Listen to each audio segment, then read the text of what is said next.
when I think about human nature and human fulfillment and self-realization, it seems to me that the intellectual tradition that led to modern anarchism, and that includes, incidentally, the mainstream of classical liberalism, which in my view is very much misinterpreted. By that I mean Adam Smith, Wilhelm von Humboldt, who inspired Mill, the libertarian side of Rousseau. Rousseau is sort of complex, but there is a libertarian side, and that developed into the classical liberal tradition, which was then seriously aborted, in my opinion, by the rise of industrial capitalism.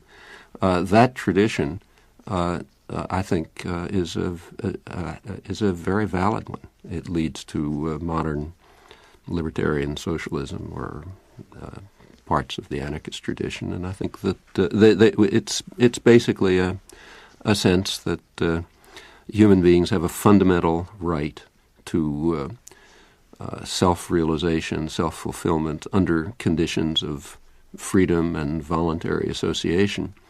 The classical liberals like Humboldt they were not individualists in the primitive style of Rousseau, but so as Humboldt put it, he wanted to remove the fetters from human society, but to increase the bonds, these being bonds of voluntary self-association. Classical liberalism in this form was sharply critical of property values. So, for example, Humboldt argued again that the worker who cultivates a garden is more its owner than the person who simply enjoys the fruits of the other's labor but may technically own it.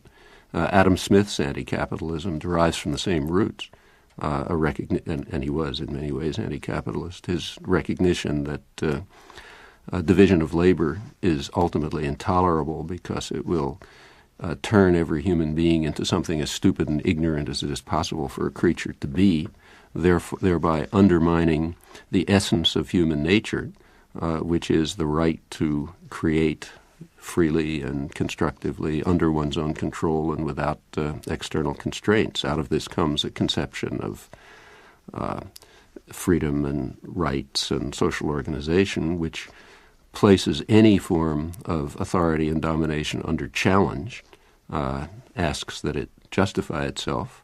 Sometimes such justifications can be given, maybe under contingent historical circumstances or maybe more deeply, but the burden of proof is on the system of authority and domination. Quite typically that burden can't be met, in which case one will try to work with others to overcome those structures of authority and domination and to increase positive freedom, not simply in the sense of removal of, say, state controls, but freedom in the sense of forms of social organization that allow people to realize their potential, their need to be active, creative,